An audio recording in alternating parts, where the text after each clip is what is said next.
தேவைக்கா தலைவர் கேம்பெயின் பண்ண வாகனத்தை பறிமுதல் பண்ணணும், தேவைக்கா தலைவர் விஜய்க்கு தலைமை பண்பு இல்லை அப்படின்னு நிறைய பேசியிருக்கிறாங்க. விவகாரத்தை எப்படி பார்க்குறீங்க? அது அது தேவிகா தான் பதில் சொல்லணும். அதுக்கு ஸ்போக்ஸ் பர்சன் நான் கிடையாது, விஜய் அவர்களுக்கு ஸ்போக்ஸ் பர்சன் நான் கிடையாது. பிஜேபிக்கு சம்பந்தமாக கேள்விகள் இருந்தா நான் பதில் கொடுப்பேன். விஜய் அவர்கள் வந்து பாஜக வந்து பாதுகாக்கிறதுன்னு ஒரு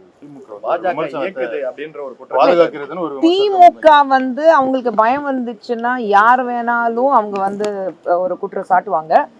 இதே திமுக வந்து பல விஷயங்கள் பண்ணியிருக்கிறாங்க. அந்த ஒரு குற்றச்சாட்டுங்கள் நான் வந்துச்சுன்னா வெறும் குற்றச்சாட்டுகள் ஆதாரத்தோட குற்றச்சாட்டுகள் இருக்கு. இது எல்லாத்துக்கும் பதில் திமுக கிட்டயும் இல்லை, மாண்புமிகு முதலமைச்சர் ஸ்டாலின் அவர்கள் கிட்டயும் இல்லை.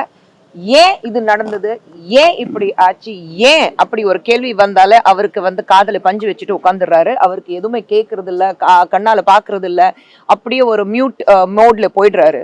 அந்த ரிமோட் கண்ட்ரோல் எங்க இருக்குன்னா எனக்கு தெரியல. அந்த ரிமோட் கண்ட்ரோல் இருந்தா யாராவது அந்த மியூட் பட்டன் ஓப்பன் பண்ணிட்டு முதலமைச்சர் அவர்கள் நிறைய கேள்விகள் இருக்கு ஏன்னு சொல்லிட்டு இந்த பிரச்சனை ஏன் நடந்தது, ஏன் விஜய் அவர்களுக்கு வந்து ஒரு சின்ன இடம் கொடுக்கப்பட்டது, அவருக்கு இவ்வளவு கூட்டம் வரும் நல்லாவே தெரியும், அப்புறம் ஏன் ஒரு ப்ராப்பர் போலீஸ் பந்தோபஸ்து இல்லை, ஏன் பாதுகாப்பு இல்லை, ஏன் தேவையில்லாம அங்க ஒரு ஆம்புலன்ஸ் வந்தது, பேஷண்ட் இல்லாம ஏன் ஆம்புலன்ஸ் அந்த வழியா வந்தது, ஏன் போலீஸ் ஒரு லத்தி சார்ஜ் பண்ணாங்க, நிறைய ஏன்ங்கிறது கேள்விகள் இருக்கு.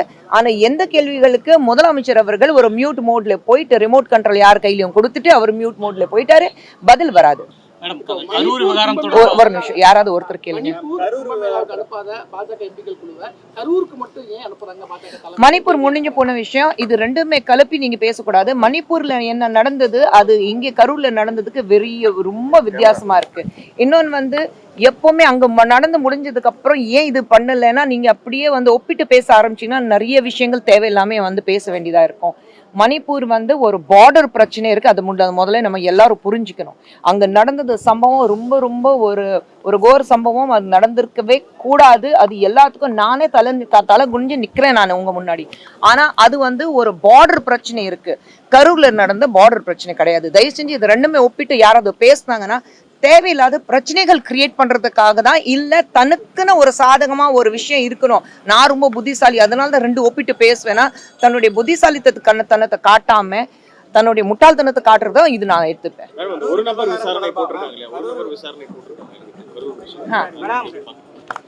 ஒரு நபர் விசாரணைனா எப்படி? இப்போ தேவிகாலேருந்து விஜய் அவர்கள் என்னைக்கு இந்த சம்பவம் நடந்தது அன்னைக்கே வந்து சிபிஐ விசாரணை நடத்தணும்னு அவர் சொல்லியிருக்கிறாரு. ஆனா ஸ்டேட் கவர்மெண்ட் என்ன பண்ணிருக்கு, எஸ்ஐடி தான் போட்டிருக்கீங்க. யாரு பிரச்சனையில யார் அங்க இருக்கும் போது இந்த மாதிரி ஒரு சம்பவம் நடந்திருக்கு, அவரே வந்து சிபிஐ விசாரணை நடத்தணும். ஆனா ஸ்டேட் கவர்மெண்ட் சிபிஐ வேண்டாம் நான் எஸ்ஐடி தான் போடுவேன்னா அது எனக்கு புரியல. மறுபடியும் அந்த கேள்விதான் முதலமைச்சர் அவர்களுக்கு, ஏன் நீங்க சிபிஐ விசாரணையில இருந்து ஏன் பின் வாங்குறீங்கன்னு எனக்கு புரியல. பாஜக தலைமையிடம் வந்து விஜய்கிட்ட தொலைபேசி வாயிலாக தொடர்பு கொண்டு பேசியிருக்காங்க. 2026 திமுக வீழ்த்தணும்னா நீங்க என்டிஏ கூட்டணிக்கு வாங்க அப்படின்ற மாதிரி அழைப்பு விடுத்த மாதிரி யாரு சொல்லியிருக்கிறாங்க? இல்ல யார் அந்த இல்ல இது அதுதான் சொல்றேன். இந்த மாதிரி எல்லாரும் கேமரா முன்னாடி இந்த யூடியூபர்ஸோ இல்ல அது ரெண்டாவது விஷயம். ஆனா இதுல வந்து உண்மை இருந்தாதான் வர வைக்க வேண்டாம்னா அது ரெண்டாவது.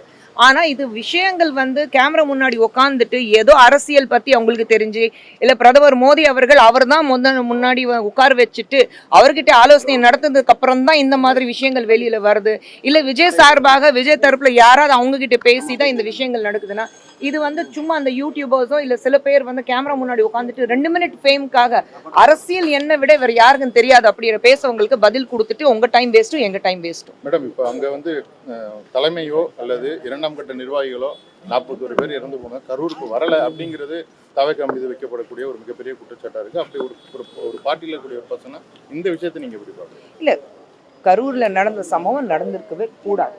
அது கண்டிப்பாக 41 உயிர் வந்து எழுந்திருக்கும் போயிருக்குன்னா அது குடும்பத்துல இருக்கிறவங்கள நினைச்சுப்பாங்க. ஒரு தந்தையோ மகனோ கணவனோ தம்பியோ அண்ணனோ எந்த ஒரு நண்பனோ நீங்க எல்லா வகையிலும் பார்த்தீங்கன்னா யாருக்கும் வந்து ஒரு விஷயம் நடந்திருக்குன்னா அது நம்ம பக்கத்து வீட்லயே நடந்தாலே நமக்கு வந்து எவ்வளோ பெரிய எதிரி இருந்தாலும் மனசு பதறி போகும். அப்படி இருக்கும்போது 41 பேர் உயிர் இழந்திருக்காங்கன்னா நிச்சயமாக வந்து அது ஏற்றுக்கவே முடியாது. ஆனால் இதுக்கு ஒரு மிகப்பெரிய விசாரணை நடத்தணும். விஜய் அவர்கள் ஏற்கனவே அதுக்கு மன்னிப்பு கேட்டிருக்காரு. அங்கே போனால் என்ன நடக்கும் அதுவும் நான் இருக்குது. நான் எல்லாமே வந்து ஒரு 2 minute இன்ஸ்டன்ட் நூடுல் மாதிரி இதுக்கு ஒரு சொல்யூஷன் இருக்கணும்னு யாருமே எதிர்பார்க்க கூடாது.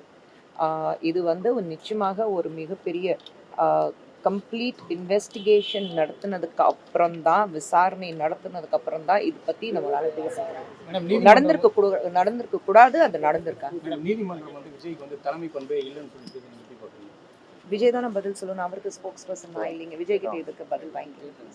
செய்திகளை உடனுக்குடன் தெரிந்து கொள்ள கீழ்கண்ட கேபிள் மற்றும் டிடிஹெச் நெட்வொர்க்குகளில் எம்நாடு செய்தி தொலைக்காட்சியை காணுங்கள். பாதகம் செய்பவரை கண்டால் நாம் பயம் கொள்ளலாகாது பாப்பா.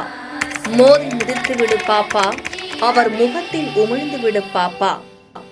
அண்மை செய்திகளை உடனுக்குடன் தெரிந்து கொள்ள இணைந்திருங்கள் எம்நாடு தொலைக்காட்சியுடன்.